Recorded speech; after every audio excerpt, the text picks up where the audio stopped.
Hello बच्चों, कैसे हो? Good morning all of you. मुझे उम्मीद है कि आप अच्छे होंगे, पढ़ाई कर रहे होंगे। और मैं ए.के. त्रिपाठी आज इलेक्ट्रोस्टैटिक्स का ये 5th लेक्चर आपको बताने वाला। इसमें मैंने बताया था इलेक्ट्रोस्टैटिक्स में जो कूलॉम्स लॉ होता है Q1 Q2 और ये क्या हो जाता है R। तो मैंने कहा था कि जब मीडियम वैक्यूम वाला आपको बता चुका था, मीडियम में एक फार्मूला बताया था 1/4 pi epsilon naught Q1 Q2 by में R स्क्वायर। लेकिन यहां डाइलेक्ट्रिक कांस्टेंट मिल गया था आपको। और यहां कब? जब ये मीडियम की बात किए थे हमने, मीडियम में डाइलेक्ट्रिक कांस्टेंट आ गया था। और यहां मैंने पिछले लेक्चर में आपको फार्मूला बताया था कि उस कंडीशन में देखा जाए, यहां देखो कि एप्सिलॉन इक्वल टू के एप्सिलॉन नॉट, याद होगा आपको, जिसमें मैंने कहा था कि जो एप्सिलॉन होता है वो परमिटिविटी ऑफ मीडियम होता है और यहां एप्सिलॉन नॉट होता है परमिटिविटी ऑफ फ्री स्पेस होता है, और के जो होता है डाइलेक्ट्रिक कांस्टेंट होता है। और ये डाइलेक्ट्रिक कांस्टेंट मैंने आपको दिखाया था फार्मूले में कि एप्सिलॉन बाय एप्सिलॉन नॉट। यही क्वेश्चन पे हमें डिस्कस करना था और इसको मैंने आपको बताया था कैसे निकालेंगे। बड़ा ध्यान से देखना, इसमें मैंने आपको कैसे बताया। जो के की वैल्यू है बेटा, यहां देखो एप्सिलॉन बाय एप्सिलॉन नॉट। सबसे पहले इसको बोलते क्या है? तो मैंने आपको कहा था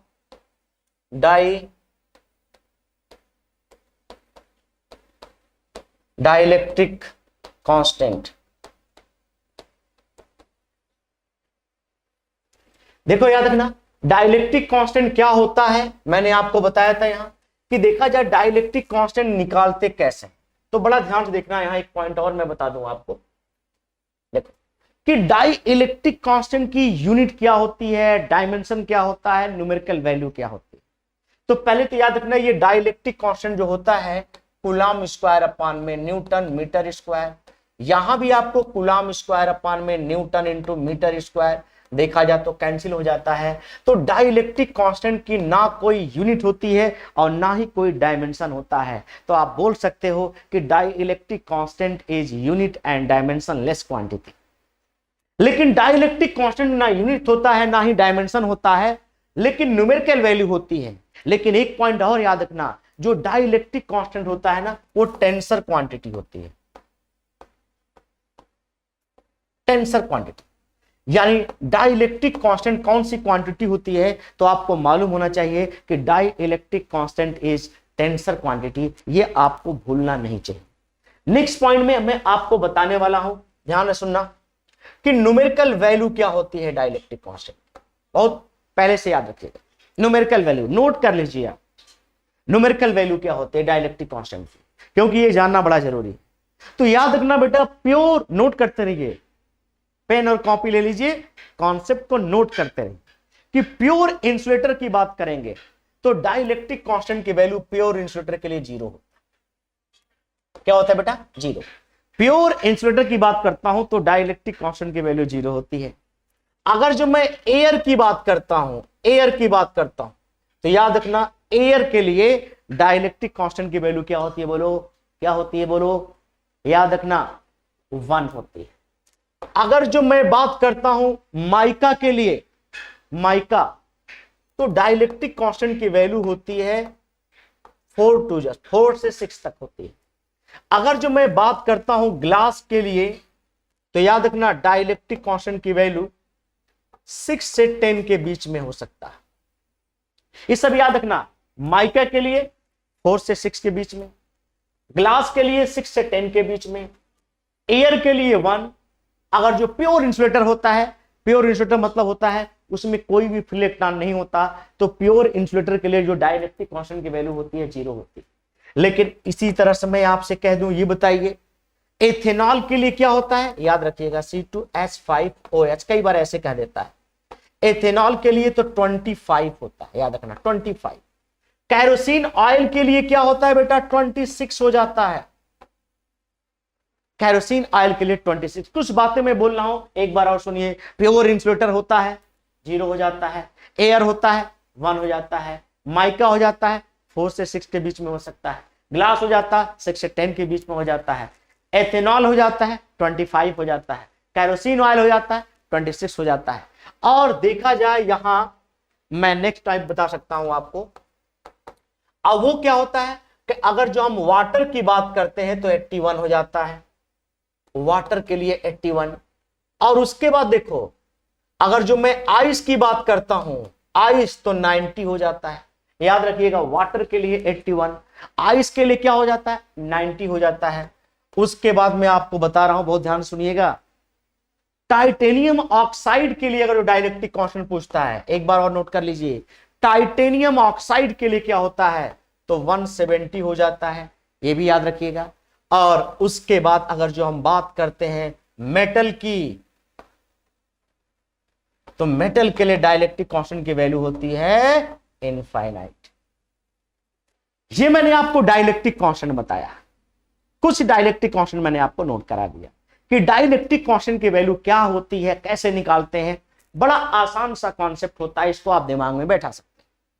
मैंने देखो पहले बताया प्योर इंसुलेटर, एयर, माइका, उसके बाद आपको glass, ethanol, kerosene oil, water, ice, titanium oxide and metal, सबके लिए मैंने आपको बताया। और बहुत सारे डाइलेक्ट्रिक कांस्टेंट, इसको रब कर देते हैं, बहुत सारे डाइलेक्ट्रिक कांस्टेंट निकालना होगा तो मैंने आपको फार्मूला बताया था।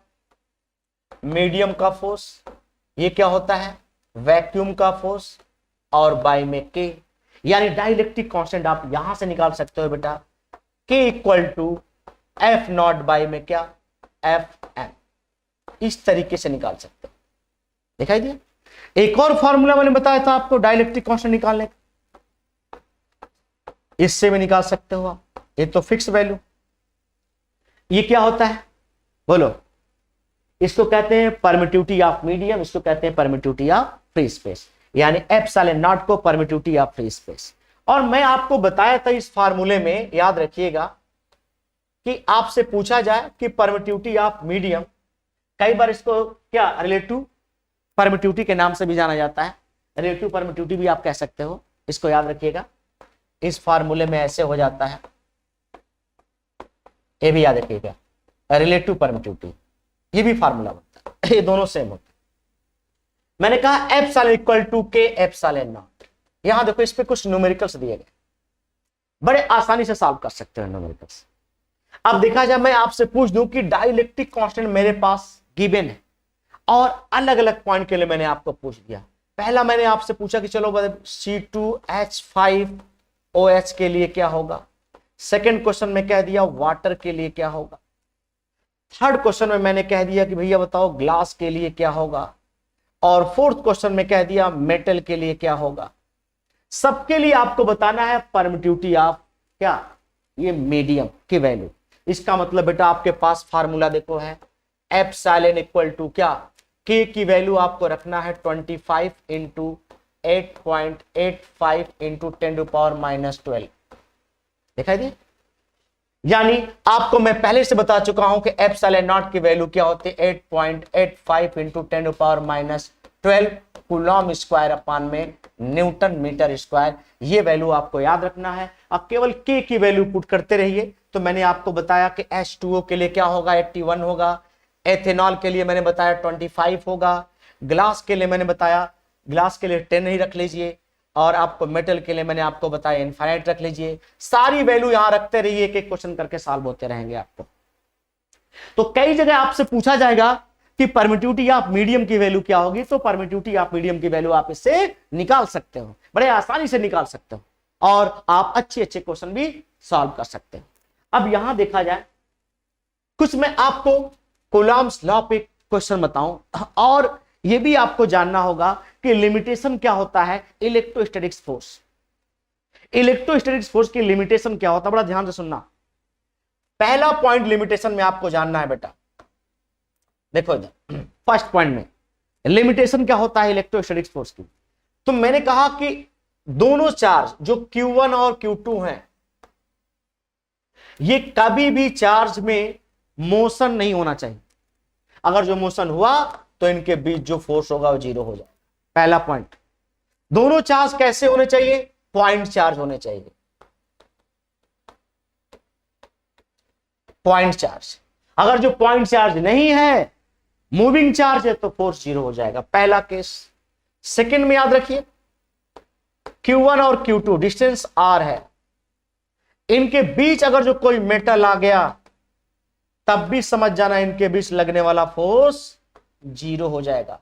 क्योंकि मेटल के लिए जो वैल्यू होती है मैंने आपको अभी बताया था, वो क्या होता है? डाइलेक्ट्रिक कांस्टेंट की वैल्यू बोलो, इनफाइनाइट होती है। तो जो भी फोर्स होगा उसमें इनफाइनाइट से डिवाइड कर दोगे, वैल्यू जीरो हो जाएगी। तो पहला मैंने पॉइंट बताया लिमिटेशन ऑफ इलेक्ट्रोस्टैटिक फोर्स यानी कूलॉम फोर्स के लिए, कि दोनों चार्ज कभी भी मोशन नहीं होने चाहिए, रेस्ट में होना चाहिए, इसलिए पॉइंट चार्ज लेते हैं। सेकेंड में बताया दोनों चार्ज के बीच में कभी मेटल नहीं आना चाहिए, मेटल आ गया तो उसके लिए डाइलेक्ट्रिक कांस्टेंट की वैल्यू इनफाइनाइट होती है, फोर्स जीरो हो जाएगा। थर्ड पॉइंट में याद रखिए बेटा कि दोनों चार्ज Q1 और Q2 ये R डिस्टेंस है, कभी भी कोई भी चार्ज जीरो नहीं होना चाहिए। अगर दोनों में से कोई भी चार्ज यानी Q1 इक्वल टू Q2 दोनों में से कोई एक जीरो हो गया तो पूरा का पूरा फोर्स क्या हो जाएगा बेटा? जीरो हो जाएगा। तो फोर्स जीरो हो जाता है, दोनों चार्ज में से कोई एक चार्ज भी जीरो हो जाए तो फोर्स जीरो हो जाएगा। अगर जो मेटल आ गया उसके बीच में तब भी फोर्स जीरो हो जाएगा। और उसके बाद मैंने आपको बताया कि अगर जो रेस्ट चार्ज नहीं है, मूविंग चार्ज है, तब भी फोर्स जीरो हो जाएगा। इस तरीके से मैंने आपको बताया। एक और इंपॉर्टेंट पॉइंट देखिए इसमें, अब वो क्या है? ये Q1 है और ये Q2 है। 10⁻⁻15 मीटर यानी 1 फर्मी से कम डिस्टेंस हुआ, कम हुआ इससे, तब भी फोर्स जीरो हो जाएगा। हमेशा दोनों चार्ज के बीच का डिस्टेंस 1 फर्मी से ज्यादा होना चाहिए, 1 फर्मी से कम नहीं होना चाहिए। अगर जो 1 फर्मी से कम हो गया तब भी फोर्स जीरो हो जाएगा। ठीक है। अब देखा जाए जो इलेक्ट्रोस्टैटिक्स फोर्स को वेक्टर फॉर्म में कैसे लिखते हैं, वेक्टर में कैसे दिखाते हैं। यहां देखिए, ये भी दो लाइन में समझ लो बहुत ध्यान से। एक Q1 है, एक Q2 है, डिस्टेंस ये R है। अब देखा जाए कि Q2 का फोर्स किसके ऊपर लगता है? बोलो, 1 के ऊपर लगता है, तो 1 2 लिख दिया गया। अब देखो Q2 पे किसका फोर्स लगता है? 1 का, तो 2 1 लिख दिया गया इस पे। मेरी बात ध्यान से सुनना। अब देखा जाए इलेक्ट्रोस्टैटिक्स फोर्स का जो फार्मूला होता था मैंने आपको बताया था 1/4πε0 Q1 Q2 बाई में R²। यहां R आप पोजीशन वेक्टर सपोज कर लो। तो देखा जाए फर्स्ट पॉइंट में अगर जो वेक्टर फॉर्म में निकालता हूं 1 2 का फोर्स यानी 1/4πε0 यहां Q1 Q2 बाई में R²। और याद रखना यहां आप पोजीशन वेक्टर ले लेते हैं, यूनिट वेक्टर ले लेते हैं, और यूनिट वेक्टर की वैल्यू 2 1 वाली होती है। फिर यहां दिखाते हैं, पहला इक्वेशन मैंने बना दिया फोर्स। सेकंड में दिखाते हैं 2 1 का फोर्स, इसमें भी लिखते हैं 1/4πε0। यहां Q1 Q2 बाई में क्या हो जाएगा? 1 2, और यहां यूनिट वेक्टर क्या हो जाएगा? बोलो, 1 2 का यूनिट वेक्टर। ये इक्वेशन 2 हो जाएगा। सही माने में देखो तो ये आपको दिखाई देगा दोनों फोर्स 1 2 जस्ट अपोजिट है 2 1 के। यानी देखा जाए तो ये जानते हो क्या होता है? Coulomb's law obey from Newton third law of motion, यानी Newton third law of motion के इक्वल हो जाता। कौन? Electrostatics force. और एक पॉइंट और याद रखना, ये इलेक्ट्रोस्टैटिक्स फोर्स कंजर्वेटिव फोर्स होता है। तो इस तरीके से वेक्टर फॉर्म में इसको दिखा सकते हो। और ये पॉइंट आप दिखा सकते हो कि क्या करता है, ये न्यूटन थर्ड लॉ को फॉलो करता है। कौन? Electrostatics force. और यहां आप इस तरीके से डिफाइन करके दिखाते। अब देखो इस पे न्यूमेरिकल्स कैसे आते हैं बेटा। न्यूमेरिकल्स देखा जाए, हमने दिखाया ये A है Q1 और ये B है Q2। डिस्टेंस है ये r, बहुत ध्यान से देखना। Q1 की जो वैल्यू मेरे पास है वो 4 माइक्रोकूलम है और Q2 की वैल्यू मेरे पास है 2 माइक्रोकूलम है। तो कहता है और डिस्टेंस इसके बीच दे दिया r की जो वैल्यू वो 3 मीटर है। तो कहता है फोर्स बताइए। तो आपके पास मैंने एक फार्मूला दिया F equal to 9 into 10⁹ Q1 Q2 by में r स्क्वायर। अब देखा जाए इस पे हम वैल्यू पुट करते हैं तो 9 इंटू 10⁹ Q1 में क्या है बेटा 4 इंटू 10⁻⁻6 और Q2 में क्या है 2 इंटू 10⁻⁻6 डिवाइड बाय में कितना डिस्टेंस है 3। तो क्या 9 लिख दो, 3 का स्क्वायर 9 हो जाएगा, ये कैंसिल हो गया। और F की वैल्यू क्या मिला आपको 4 2 जा 8 ये मिला और -6 मिलके -12 हो जाएगा। -12 में से +9 माइनस कर लिए तो 10⁻³ न्यूटन आ जाएगा। अगर जो ये दोनों फोर्स पॉजिटिव होंगे तब तो रिपल्सन फोर्स होगा, एक पॉजिटिव एक नेगेटिव होगा तो अट्रैक्शन फोर्स होगा। एग्जांपल फर्स्ट देखिए आप। अब एग्जांपल सेकंड में आपको दिखा रहा हूं, थोड़ा तेज देखिए, पहले छोटे न्यूमेरिकल उसके बाद बड़े अच्छे न्यूमेरिकल आएंगे। याद रखना इस पे हम नियर अबाउट 60 से 70 टाइप के फोर्स बताऊंगा, अलग अलग न्यूमेरिकल बताऊंगा।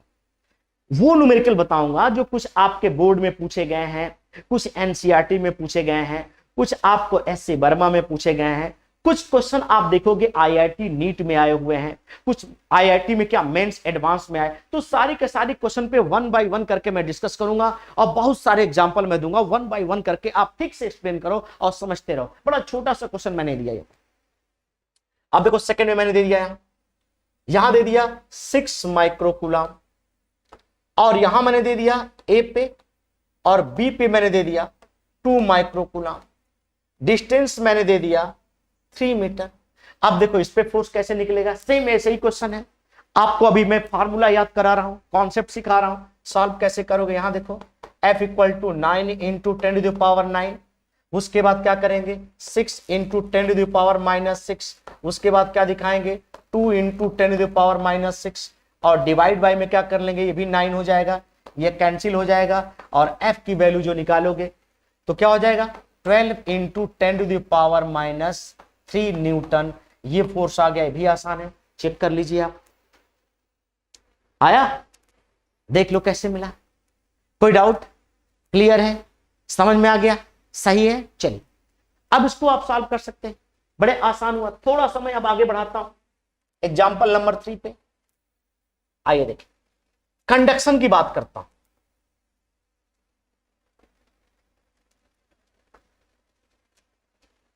ए बी सी, इस पे चार्ज Q है, इस पे चार्ज 0 है और इस पे चार्ज Q/2। ध्यान से देखना, फोर्स निकालना है बेटा। ए और सी के बीच डिस्टेंस है 3 मीटर।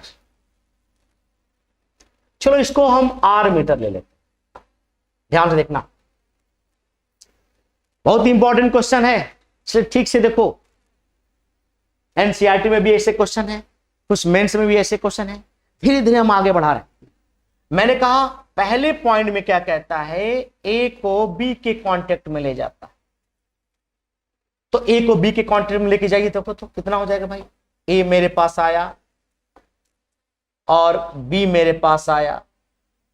ए पे चार्ज Q है, बी पे चार्ज। मैं आपको कंडक्शन पढ़ाया था, एक अलग से लेक्चर लिया था कंडक्शन का, उसको आप जरूर देखेंगे, तब ये बातें आपको और क्लियर होंगी। अगर जो उसको आप नहीं समझोगे, नहीं देखोगे तो ये बातें एकदम क्लियर नहीं होगी। तो पहले कंडक्शन वाला लेक्चर आप देख लीजिए, कंडक्शन का वीडियो है उसको देख लीजिए, उसके बाद उसको समझ लीजिए, फिर इस क्वेश्चन को सॉल्व करिए, क्योंकि अच्छे क्वेश्चन होते हैं। एनसीईआरटी में भी है, आप देखोगे तो एससी वर्मा में भी है, और यही क्वेश्चन मेंस एडवांस में पूछा गया। और देखो नीट में भी क्वेश्चन पूछा गया। ध्यान देखना, इधर दोनों को कॉन्टेक्ट में ले आए, ए और बी को। जब कांटेक्ट में आया तो देखो ये फार्मूला क्या बना, मैंने आपको बताया कांटेक्ट में आते ही Q1 प्लस Q2 बाय में 2 हो जाता है और ये आपको फार्मूला मिल गया। यानी आंसर क्या मिला, Q/2, यही तो मिला। यानी आफ्टर कंडक्शन ए और बी पे चार्ज क्या मिला बेटा, Q/2 आ गया। और Q/2 आ गया। कोई डाउट? बोलो, कोई डाउट? चलिए इसको हम रख कर लेते हैं। अब सेकंड में कहता है कि B को C के साथ कांटेक्ट कराइए। तो B को C के साथ, मेरा B का कंडक्शन हो चुका है, देखो ये है, और C पे Q/2 है। इसका कंडक्शन कैसे होगा? तो यहां देखो B और ये C आ गया। अब दोनों को कांटेक्ट में लेके आए B और C को, तो अब क्या होगा? B और C पे चार्ज क्या था? देखो यहाँ Q/2, इस पे भी है Q/2 पे। याद रखना इस कंडक्शन में स्फीयर मटेरियल भी सेम है, साइज भी सेम है। अगर जो चार्ज भी सेम हो जाए तो कंडक्शन में क्या होता है? Q1 + Q2/2। इसका मतलब पहले से दूसरे में कंडक्शन नहीं होगा, दूसरे से पहले में नहीं होगा, दोनों पे सेम चार्ज है। इसका मतलब यहां इसकी वैल्यू क्या होगी? B और C की वैल्यू में सेम चार्ज, यानी Q/2। समझ में आया? अब देखा जाए तुम्हारे पास जो क्वेश्चन है A, B, C सब पे चार्ज सेम हो गया, यानी Q/2। देखो यहां A पे Q/2 मिला, लेकिन B वाला लास्ट वाला लेते हैं, B पे भी Q/2 मिल गया और C पे भी Q/2 मिल गया। देख रहे हो? मिला? अब कहता है इसके बीच, यानी A और C के बीच डिस्टेंस R है, तो फोर्स कितना होगा? ठीक है, अब मेरा ये कंडक्शन समझ में आया? पीछे मैंने बताया था कंडक्शन। कोई डाउट? ये वाला क्वेश्चन में आपको थोड़ा सा आगे दिखा देता हूं, याद रखना इसको। चलो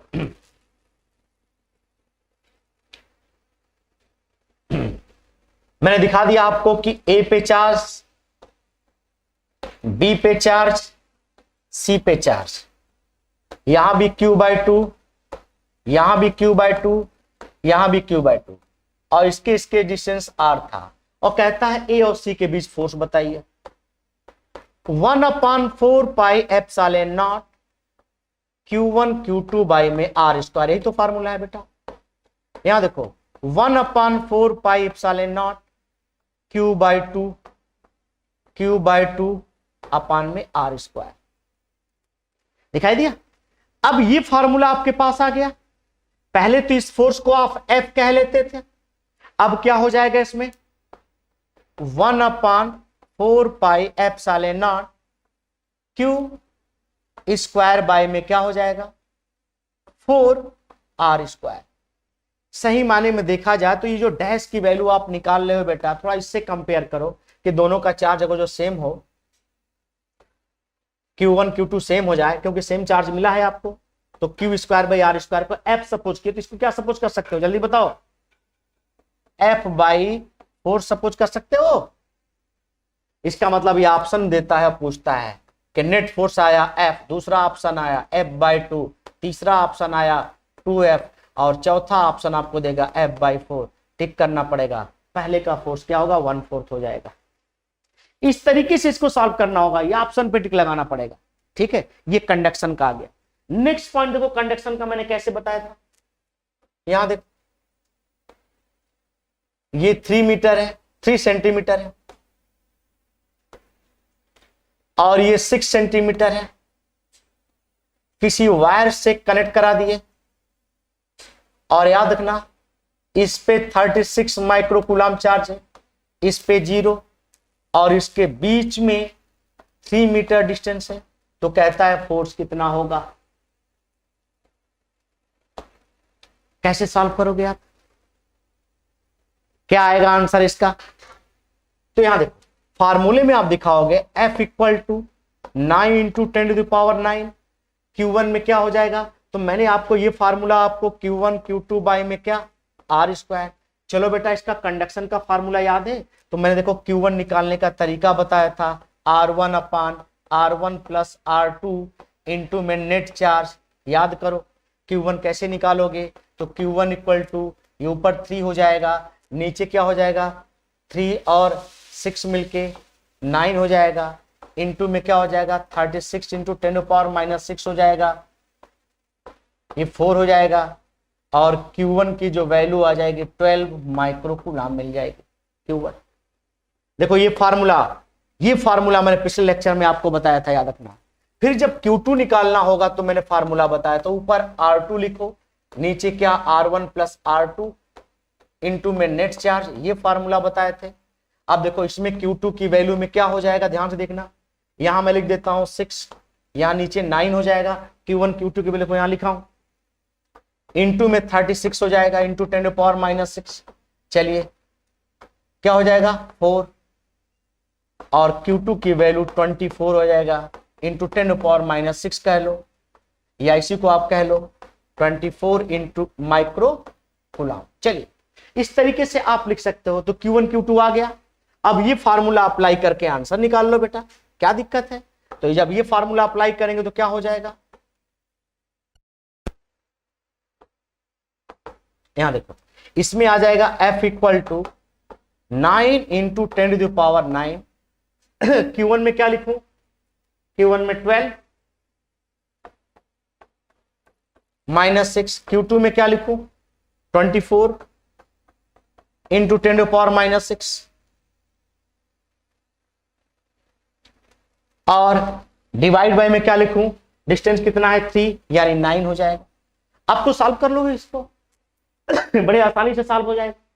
नेक्स्ट क्वेश्चन देखिए, यहां एक क्वेश्चन मैं और दे देता हूं आपको। ये 1 सेंटीमीटर है, ये 2 सेंटीमीटर है, वायर से कनेक्ट करा दिए, और यहां 6 सेंटीमीटर 6 माइक्रोकूलम है, इस पे 0 है।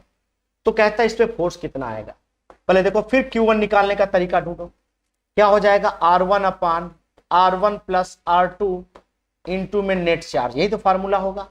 Q1 कैसे निकालोगे बेटा, 1 में 1 और 2 मिलके 3 हो जाएगा, इंटू 6 हो जाएगा, 6 इंटू 10⁻6 कितना हो जाएगा 2 आ जाएगा। Q1 की वैल्यू कितना आ जाएगा 2 माइक्रोकूलम मिल जाएगा। पहला ये फार्मूला आपको एकदम आना चाहिए। Q2 निकालोगे तो ऊपर क्या हो जाएगा बेटा R2, नीचे क्या R1 प्लस R2 इंटू में नेट चार्ज, और नेट चार्ज जब आपके पास आएगा तो आप सॉल्व कैसे करोगे। तो मैंने आपको बताया Q2 निकालने का तरीका, यहां देखो Q2 निकालने का तरीका क्या मिलेगा, यहाँ ऊपर क्या हो जाएगा 2 हो जाएगा, नीचे 3 हो जाएगा, इंटू 10⁻6, और भी कितना इंटू 6 इंटू, तो क्या हो जाएगा 2 हो जाएगा, और 2 2 जा 4 मिल जाएगा, यानी Q2 की वैल्यू आ गया 4 माइक्रोकूलम, और Q1 की वैल्यू आ गया कितना 2 माइक्रोकूलम। और याद रखना इन दोनों को ऐड करने के बाद इतना आंसर आ जाना चाहिए, नेट के इक्वल आ जाना चाहिए। तो देखो 4 to 6 नेट भी आ गया। अब देखो फोर्स कैसे निकालते हैं, तो मैंने कहा था फोर्स निकालने का तरीका होता है 9 into 10⁻9, 4 into 10⁻6, 2 into 10⁻6, divide by में क्या डिस्टेंस कितना है, तो डिस्टेंस सपोज करो यहां दिया होगा 3 मीटर, तो 3 मीटर का स्क्वायर कर दोगे तो 9 हो जाएगा, ये कैंसिल हो जाएगा, और F की वैल्यू क्या हो जाएगा 4 2 जा 8 इंटू 10⁻6 -6 -12 प्लस 9 हटा लोगे तो -3 न्यूटन मिल जाएगा। ये फोर्स का फार्मूला आ गया बाई कंडक्शन वाला, देख लीजिए। पहले देखो ये फार्मूला आप दोनों याद रखना होगा, मैं पीछे बता चुका। उसके बाद आपने देखा डिस्टेंस गिवन है, तो जब Q1 Q2 आ गया, जब आंसर ले आना तो याद रखना दोनों को ऐड करने के बाद नेट के इक्वल आना चाहिए। इसका मतलब सही है, तो मेरा Q1 Q2 निकल गया, ये Q1 Q2 की वैल्यू यहां पुट कर दो, अब आंसर आपका मिल गया, ये आपका फोर्स आया। नेक्स्ट क्वेश्चन देखिए आप कैसे मैं बता रहा हूं, इसमें कोई डाउट, ध्यान से देखना इधर, और अच्छा क्वेश्चन। ये स्पेयर है, इसका मास क्या है 5 kg, और दूसरा स्पेयर यहां है, इसका भी मास क्या था 5 kg। सडनली हमने दोनों को इस सरफेस पे रखे हुए थे, पॉजिटिव चार्ज दे दिए। जब पॉजिटिव चार्ज दिए तो ये दोनों आपस में रिपल होने लगा, 5 kg प्लस चार्ज देते ही रिपल्सन होने लगा। जो प्लस चार्ज की वैल्यू थी जो हमने दिया था वो याद रखना, इसको मैंने दिया था 2 माइक्रोकूलम चार्ज की जो वैल्यू थी दोनों पे, यानी 2 माइक्रोकूलम यहां भी हो गया, 2 माइक्रोकूलम यहां भी, और इसके बीच जो डिस्टेंस है याद रखिएगा 1 मीटर है। तो दोनों रिपल किए, रिपल्सन फोर्स लगा, तो जो रिपल्सन फोर्स लगा वो कहां जा करके और रुक रहा है, तो 1 मीटर पे रुक रहा है। तो जो रुका उसमें कहीं ना तो कहीं फ्रिक्शन फोर्स लगा, क्योंकि सरफेस पे फ्रिक्शन फोर्स लगता है। तो आपसे कहता है कि आपको फाइंड करना है कि find the coefficient of friction constant की वैल्यू क्या होगी, यानी फ्रिक्शन कांस्टेंट की वैल्यू कैसे निकालोगे। एक बार और देखो, 5 kg के दो स्पेयर थे, दोनों का मास क्या था 5 kg, लेकिन जैसे ही 2 माइक्रोकूलम चार्ज दिए रिपल्सन होने लगा और 1 मीटर डिस्टेंस पे आ गए। जब रिपल्सन हुआ तो 1 मीटर डिस्टेंस पे आया, तो कहता है कि कहीं जाकर के रुकेगा, रेस्ट में आएगा। तो जब कहीं जाके रुका उस समय उस पर फ्रिक्शन फोर्स लगा होगा, तो कोएफिशिएंट ऑफ फ्रिक्शन कांस्टेंट की वैल्यू क्या है ये आपसे जानना चाहता है। तो बेटा देखो इसका एक फार्मूला दे देता हूं मेरे पास फार्मूला था F equal to 1/4 pi epsilon naught Q1 Q2 by में R²। ये फार्मूला था। न्यूमेरिकल वैल्यू निकालने के लिए 9 × 10⁹ Q1 Q2 बाय में R² मिला। लेकिन जब सरफेस पे क्या लग रहा है, फ्रिक्शन फोर्स लग रहा है, तो उस कंडीशन में एक फार्मूला आपको ये पहले से मालूम है, μmg। अब ये फोर्स और ये फोर्स दोनों बैलेंस हो जाएंगे, तभी वो जाकर के कहीं रेस्ट में आ जाएगा। तो दोनों को इक्वेट कर लेते हैं। μmg इक्वल टू क्या, 9 × 10⁹ Q1 Q2 बाय में R²। ये फार्मूला आपको जानना है। कई बार आपसे m पूछता है, कई बार म्यू पूछता है, कई बार कोएफिशिएंट ऑफ फ्रिक्शन कांस्टेंट की वैल्यू पूछ लेता है, कई बार फ्रिक्शन फोर्स ही पूछ लेता है। अब यहां देखो मुझसे म्यू पूछा है, तो जब म्यू पूछा है तो मैं क्या करूंगा, 9 × 10⁹, उसके बाद क्या Q1 Q2 बाय में क्या mg R²। ये फार्मूला अप्लाई कर दोगे और आसानी से न्यूमेरिकल सॉल्व हो जाएगा। अब देखो सबकी वैल्यू गिवन है, Q1 Q2 की वैल्यू गिवन है क्या, 2 माइक्रोकूलम। डिस्टेंस मेरा 1 मीटर, ये भी मिल गया आपको। मास की वैल्यू 5 है, ये भी मिल गया। जी की वैल्यू 10 है, ये भी मिल गया। इस तरीके से आपने क्या किया, इसको सॉल्व कर लिया। अब नेक्स्ट पॉइंट क्वेश्चन देखो मैंने क्वेश्चन दे दिया आपको, ये 2 माइक्रोकूलम है, यहां ये 4 माइक्रोकूलम है, और दोनों के बीच जो फोर्स लगता है वो 20 न्यूटन लगता है। तो इसके बीच डिस्टेंस क्या हो, कौन सी दिक्कत है भाई, आसानी से सॉल्व हो जाएगा। F equal to 9 × 10⁹ Q1 Q2 by में क्या R²। आपको निकालना है ये R की वैल्यू, तो आप क्या करोगे बेटा, R² इक्वल टू फोर्स को यहां कर दो, तो 9 × 10⁹, उसके बाद Q1 Q2 बाय में क्या हो जाएगा F, ये फार्मूला आ जाएगा। तो R की वैल्यू क्या आ जाएगी रूट में, बोलो 9 × 10⁹, उसके बाद क्या, जल्दी बोलो, ये वैल्यू आ गया। क्या लिख सकता हूं मैं, रुक जाओ यहां लिख देता हूं ध्यान से देखना आपको बताना है इसमें R² की वैल्यू, तो 9 × 10⁹, Q1 Q2 बाय में क्या लिया गया F। तो R की वैल्यू रूट में क्या हो जाएगा, 9 × 10⁹, Q1 Q2 बाय में क्या F। ये सॉल्व कर लोगे, ये फार्मूला आपको मिल गया, इस पे आसानी से सॉल्व हो सकता है कोई डाउट, सॉल्व कर सकते हैं। चलिए अब नेक्स्ट क्वेश्चन देखिए मैं आपको बता दे रहा हूं, मेरे पास ये चार्ज Q1 है और ये चार्ज Q2, दोनों के बीच डिस्टेंस मेरा R1 ले लिया। कब, जब ये वैक्यूम था। सडनली जब इसके बीच मीडियम आ गया,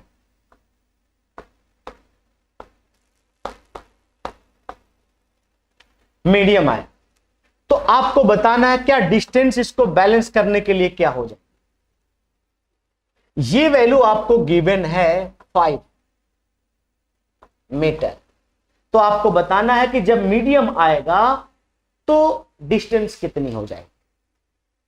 और ये मीडियम की वैल्यू आपको गिवन है, यहां याद रखिएगा C2H5OH, जो मीडियम आया। अब देखो सॉल्व कैसे करेंगे, एक बार सुन ले। 2 चार्ज है Q1 Q2, वैक्यूम है तो रेडियस 5, जैसे कोई मीडियम रखा, मीडियम की में क्या रख दिया, एथेनॉल रख दिया, तो डिस्टेंस क्या हो जाएगा, ये आपसे पूछ रहा है। तो अब एक काम करेंगे, इसके लिए जो फार्मूला आप निकालोगे वो हो जाएगा 1/4πε0 Q1 Q2 बाय में क्या R²। इसके लिए फार्मूला, और ये वाले के लिए फार्मूला, ये वैक्यूम का है, मीडियम के लिए फार्मूला क्या होगा, वो 1/4πε0 के Q1 Q2 बाय में ये R1 का स्क्वायर, ये R2 का स्क्वायर। इसी को इक्वेट कर दीजिए। इक्वेट करेंगे तो क्या हो जाएगा, जो वैक्यूम वाला फोर्स होगा और मीडियम वाले फोर्स इक्वेट करके उसमें डिस्टेंस निकाल लीजिए। तो ये फार्मूले में हो जाएगा 1/4πε0 Q1 Q2 बाई में क्या R1 का स्क्वायर इक्वल टू 1/4πε0 के Q1 Q2 बाई में क्या R2 का स्क्वायर। देखो ये कैंसिल हो जाएगा इससे, ये कैंसिल हो जाएगा इससे, क्या मिलेगा आपको याद रखिए, इसमें मिलेगा 1/R1 का स्क्वायर इक्वल टू यहां क्या मिला 1/K/R2 का स्क्वायर। ये तो मिला, यानी आप बता सकते हो इसमें R1 का स्क्वायर इक्वल टू K/R2 का स्क्वायर। देखो एक फार्मूला तो ये मिल गया। अब जो पूछे उसको निकाल सकते हो आप। R1 की वैल्यू दी, इसका मतलब R2 निकालना है, तो R2 का स्क्वायर इक्वल टू क्या हो जाएगा R1 का स्क्वायर बाय में के। ये फार्मूला आपको मिल जाएगा बेटा, देखो यहां इससे मिल गया, एक ये फार्मूला मिल गया। यहीं से के निकालना होगा तो क्या करोगे आप, R1 का स्क्वायर अपान में क्या R2 का स्क्वायर कर लोगे तो के आ जाएगा। दिखाई दिया, तीन फार्मूले। आपका जो क्वेश्चन है उसका आंसर किस पे लगा, ये R2 निकालना है आपको, ये डिस्टेंस निकालना है। R1 की वैल्यू आपको गिवन है, तो आप ऐसे बता सकते हो R2 इक्वल टू R1 अपान में रूट में के। अब रूट में के की वैल्यू 25 होता है, रूट से बाहर निकाल लोगे तो ऊपर क्या आ जाएगा 5, और नीचे हम लिख देंगे क्या बोलो 25, और 25 से रूट की वैल्यू क्या हो जाएगी बाहर आएगा तो कितनी हो जाएगी, यहां देखो R2 की वैल्यू निकालेंगे ऊपर 5 नीचे रूट में 25 क्यों, इसमें एथेनॉल था, इसके लिए डाइलेक्ट्रिक कांस्टेंट की वैल्यू 25, तो R2 की वैल्यू क्या निकल गया ऊपर 5 और नीचे रूट से निकल गया 5, यानी R2 की वैल्यू मिल गया 1 मीटर। 1 मीटर पे बैलेंस हो जाएगा। देख लो समझ में आ रहा है। एक बार और सुन, मैंने कहा Q1 और Q2 2 चार्ज है, लेकिन इनके बीच में वैक्यूम है, तो इनके बीच का डिस्टेंस 5 मीटर था। सडनली हमने क्या किया, इसके बीच में कोई मीडियम रख दिया, मीडियम में एथेनॉल रख दिया, तो क्या एथेनॉल रखने पे उतना ही डिस्टेंस पे फोर्स लगेगा, बैलेंस होगा? नहीं, कुछ कम या ज्यादा होगा। तो मैंने कहा एथेनॉल आने से इसकी फोर्स को बैलेंस रखने के लिए डिस्टेंस कितना बराबर इक्वल किया जाए, तो इसमें F0 और Fm की वैल्यू को इक्वेट कर दिया गया। F0 का 1/4πε0 Q1 Q2 बाय R1 का स्क्वायर, और मीडियम वाले फोर्स का formula 1/4πε0 K Q1 Q2 by R, इसमें K बस ऐड हो गया, दोनों को मैंने इक्वेट किया, कैंसिल हो गया, 1/R1 के स्क्वायर इक्वल टू 1/K/R2 के स्क्वायर मिल गया। अब इसमें से मुझे क्या निकालना था, ये फार्मूला मिल गया, तो इसको ऐसे लिख सकते हो R1 का स्क्वायर इक्वल टू K/R2 का स्क्वायर। R2 निकालो, ये फार्मूला गया रूट में आ गया फार्मूला। मैंने कहा ये फार्मूले को आप याद रखिएगा, इस पे कई बार तो क्वेश्चन में ये डायरेक्ट पूछा गया फार्मूला, इसकी वैल्यू पुट करके हमने निकाल दिया और आसानी से आपको R की वैल्यू मिल गया 1 मीटर। इस तरीके से मैंने आपको एक क्वेश्चन बताया। नेक्स्ट क्वेश्चन देख लीजिए आप, आपको मैं दिखा रहा हूं यहां से क्वेश्चन, नेट फोर्स कैसे निकालेंगे।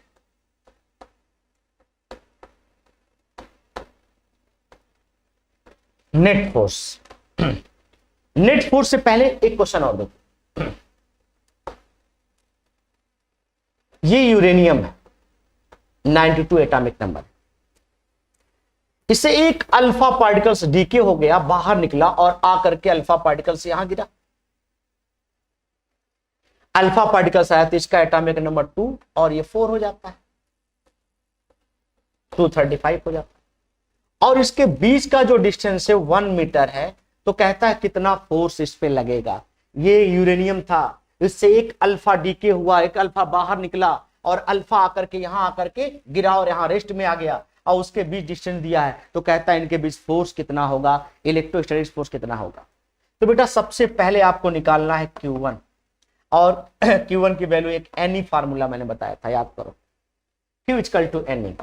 Q1 में देखा जाए तो मेरे पास N की वैल्यू, अब देखो ये 92 नहीं होगा क्योंकि एक अल्फा निकल गया, यहां 90 हो जाएगा क्योंकि अल्फा निकला तो 2 एटॉमिक नंबर बाहर निकल गया, तो इसके पास 90 बचा। तो बेटा याद रखना 90 यहां लिखना, into 1.6 into 10 to the power minus 19 coulomb. ये फार्मूला Q1 चार्ज निकालने का होगा। Q2 चार्ज निकालने का फार्मूला क्या होगा, इसका एटॉमिक नंबर 2 है, इसका एटॉमिक नंबर 92 था लेकिन एक अल्फा निकल गया, तो ये मिला आपको। तो 2 into 1.6 into 10 to the power minus 19 मिला। अब आपको इसको भी निकाल लोगे तो क्या होगा, 3.2 into 10 to the power minus 19। अब इससे मल्टीप्लाई कर लेना, ये Q2 आ गया, ये Q1 आ गया, डिस्टेंस गिवन है, तो अब क्या दिक्कत है, नहीं आ जाएगा answer, 9 into 10 to the power क्या हो जाएगा 9। Q1 की वैल्यू में ये रख देना, Q1 की वैल्यू में ये, Q2 ये, और ये मिल जाएगा। आप आसानी से इसको भी सॉल्व कर सकते हो, इस तरह का क्वेश्चन आप सॉल्व कर सकते हो। नेक्स्ट क्वेश्चन देखो, कहता है कि बताइए इलेक्ट्रोस्टैटिक्स फोर्स और ग्रेविटेशनल फोर्स का रेशियो क्या होगा, फोर्स का रेशियो क्या। तो यहां देखो इसमें आपको दिखाना होगा, ध्यान सुनना, कि इलेक्ट्रोस्टैटिक्स फोर्स आपको फार्मूले में आएगा 1/4, डायरेक्ट में वैल्यू लिख देता हूं, 9 into 10 to the power 9 Q1 Q2 by में R स्क्वायर। और ग्रेविटेशनल फोर्स का फार्मूला होता है बेटा, याद करो, 6.67 into 10 to power minus 11 M1 M2 by में R स्क्वायर। आपने 11 में पढ़ा है ग्रेविटेशन, यही दोनों वैल्यू यहां पुट करना है। तो यहां मैं लिख देता हूं 9 इंटू 10 टू द पावर 9 क्या, Q1 Q2 बाय में R स्क्वायर अपान में 6.67 इंटू 10 टू द पावर कितना माइनस 11 M1 M2 बाय में R स्क्वायर। देखो ये इससे कैंसिल हो जाएगा। अब आपके पास जो फार्मूला बचेगा वो क्या मिलेगा, कितना बोलो, तो 9 into 10 to the power 9 Q1 Q2 अपान में कितना हो जाएगा 6.67 into 10 to the power minus 11 M1 M2। अब देखो इसमें ये फार्मूला मैंने बताया कितनी वैल्यू दे सकता है, किसके किसके लिए। पहला दे सकता है इलेक्ट्रॉनों के लिए, तो चार्ज की वैल्यू क्या होगा 1.6 into 10 to the power minus 19। और इलेक्ट्रॉनों का जो मास होगा वो क्या होगा बेटा, तो याद रखिएगा 9.1 into 10 to the power minus 31 kg। तो याद रखना, अगर जो इलेक्ट्रॉनों के रिस्पेक्ट में पूछता है तो यहाँ Q1 में Q2 दोनों में ये लिख देना और इलेक्ट्रॉनों का मास दोनों में ये लिख देना। अब इसका रेशियो निकल जाएगा। एक क्वेश्चन तो ये पूछ देगा आपसे, ये समझना होगा। सेकंड क्वेश्चन में कह सकता है प्रोटॉन की बात कर लेता है, तो ये प्रोटॉन की बात अगर जो करता है तो उस पे चार्ज क्या होता है, प्रोटॉन पे चार्ज याद रखना 1.6 into 10 to the power minus 19 coulomb charge होता है।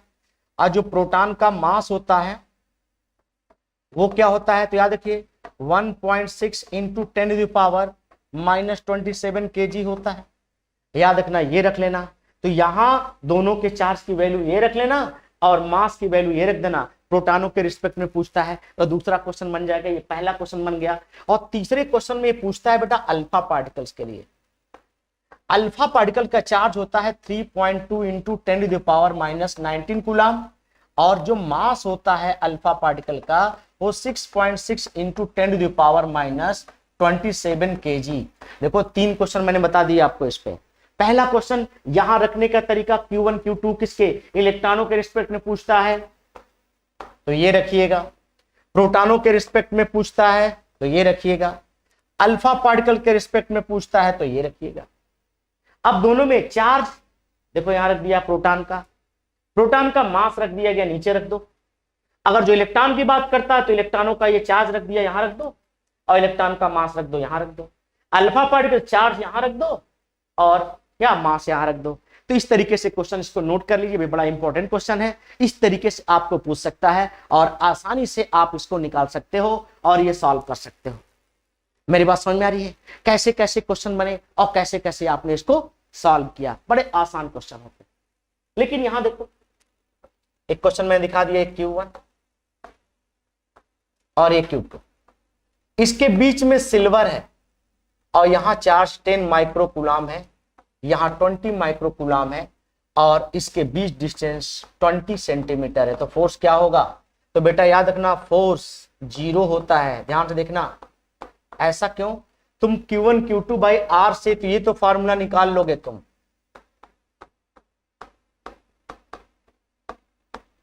निकाल लोगे, फोर्स की वैल्यू आ भी जाएगी, क्यों Q1 मिल गया, Q2 मिल गया, R मिल गया। लेकिन इसके बीच में सिल्वर है, मेटल है, उसके लिए K की जो वैल्यू होती है मैंने आपको बताया था इनफाइनाइट होती है। तो जो भी फोर्स आपका आएगा उस फोर्स में आप इनफाइनाइट से डिवाइड करोगे तो आंसर 0 आ जाएगा। इसलिए पहले से ही 0 समझना है इसको, नहीं तो गलत हो जाएगा। ठीक है, ये भी कॉन्सेप्ट को याद रखना। अब यहां देखो, नेक्स्ट क्वेश्चन में मैंने कह दिया कि ये चार्ज Q1 है और ये चार्ज Q2 है, यानी Q1 की वैल्यू 20 माइक्रोकूलम है और Q2 की वैल्यू 100 माइक्रोकूलम है। याद रखना इसके बीच का जो डिस्टेंस है वो 0.2 इंटू 10⁻⁻14 सेंटीमीटर है। तो आपको बताना है फोर्स कितना होगा। तो आप फिर भी इसको Q1 मिल गया, Q2 मिल गया, R निकल के निकाल लोगे, मुझे मालूम है। और जब निकालोगे तो आपके आंसर इस फार्मूले पे रखोगे Q1 Q2 बाई में R स्क्वायर।